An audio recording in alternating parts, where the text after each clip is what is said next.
What is going on, everyone? Leon checking in, and we're at it again with another episode. Now, today's content is an increased focus on the MetaQuest Pro, which brings us to the MOJOXR shell cover and MetaQuest Pro full light blocker. So let's talk about what's going on here. First, we have that shell, and that's going to install on the front face of the Quest Pro.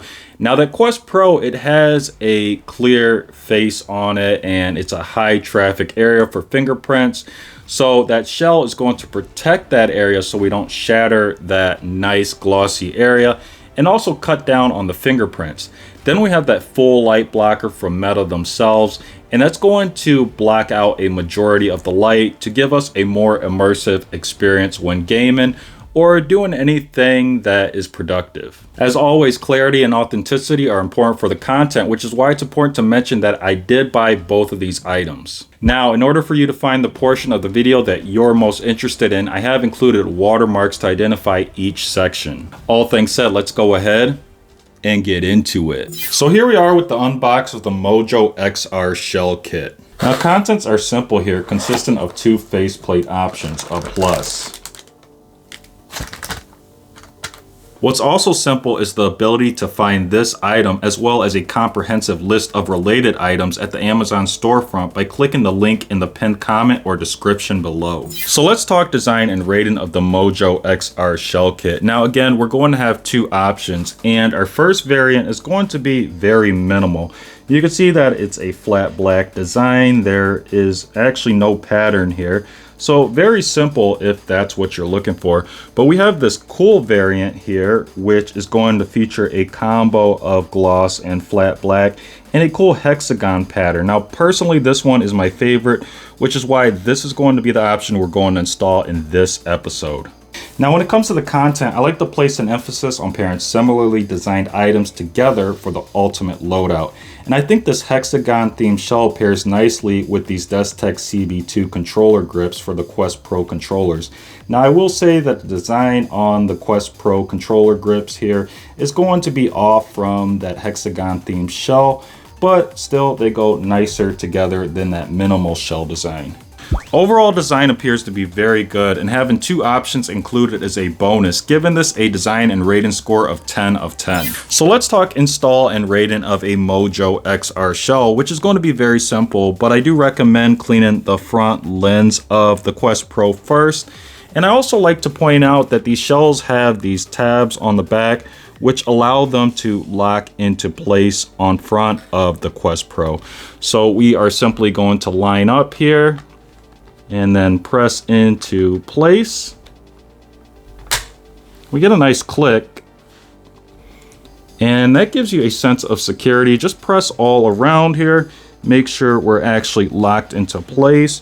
Press on the bottom, and that is looking pretty good. Now, let's be honest, that looks really sick. Now, I did want to quickly cover the cutouts here, which seem to be shaped perfectly for the different cameras. But if we lift up here, we do have a bit of the face exposed on the Quest Pro towards the bottom. The faceplate doesn't go all the way to the bottom. So this may be a con for some people, but for me, it's not a deal breaker. I think this shell is still designed very well. Now, there is one thing I want to mention when it comes to using a shell on the Quest Pro. You can see that we have this cover, and that ships with the Quest Pro, and it's to protect that front face of the Quest Pro, and it still does work with the shell installed. We can slip this over just to provide an extra layer of protection to the shell and the face. Overall, this gives the MOJOXR shell kit a rating of 10 of 10 for the install. So let's unbox the MetaQuest Pro full light blocker. Yes, this is the official light blocker directly from Meta themselves. Interesting note, we have install directions on the inside of the lid. Contents are also very simple here, including the full light blocker and product information. So let's talk design and rating of the MetaQuest Pro full light blocker, which is going to be overall good. Now, the full light blocker is very similar to the partial light blockers that ship with the MetaQuest Pro. First, we're going to have this rubber silicone-like material. It's going to provide flexibility, and that helps in comfort. But we also have the same magnetic system, which allows for quick install and removal of the light blocker. Now before we install the full light blocker, I do want to mention I like how this unit sits on my face with it not installed on the Quest Pro. I could tell that we have a really good seal and it's going to block out a lot of the light. But let's go ahead and drop it into place. Again, very simple install. Now it is important to bring up the directions that are printed on the inside of the packaging that we showed earlier. Now with this full light blocker, it does have a raised lip, and according to those directions, this raised lip will interfere with the charging context, which means that you have to remove the full light blocker temporarily to charge the unit. This is a slight inconvenience, but again, the full light blocker is easy to install, so I wouldn't count this unit out just for that con.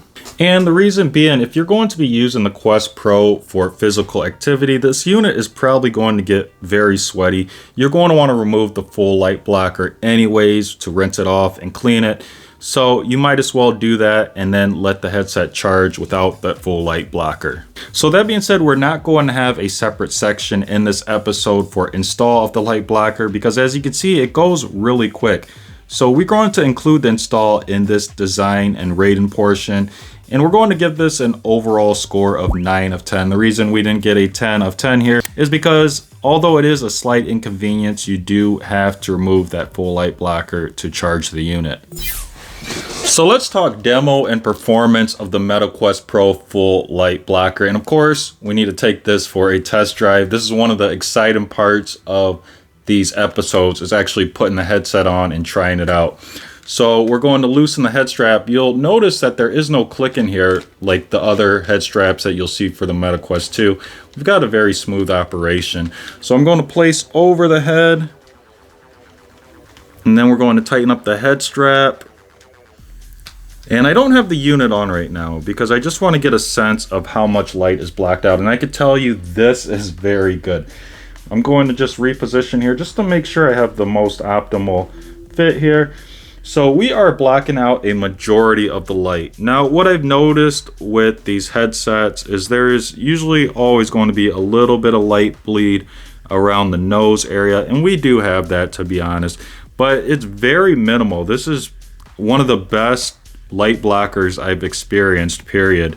I want to say we are blocking out between 90 and 98% of the light. So we're going to have a very immersive experience here. Now this is going to give us a demo and performance rating of a 9 of 10. The reason we don't get a perfect score here is, again, we do have a very small amount of light bleed, so you can't give a perfect score to that. But this is still really good. Again, one of the best light blockers I've experienced. So that is it for today's content. If you enjoyed it and found it useful, please leave a like. If you're watching on YouTube and have any questions or comments, as always, drop those down below and I'll do my best to answer them. Now, there are 3 ways you can support the content. The first way is to click on the Amazon storefront link in the description below. There you'll find items that I have bought or would buy, and anything you buy from the storefront does support the content. The next way you can show your support is just by sharing this content with someone who might enjoy it or find it useful. And the last way you can show your support is just by clicking the subscribe button. Now, liking and subscribing are important because those are ways to vote on whether you like the content. Liking and subscribing are also important for new viewers and listeners. If new viewers and listeners see likes and subscribers, they're going to think that the content is helpful, worth watching, and listening to. And as always, thanks for watching, and may the universe flow in your favor. And until next time, Leon checking out.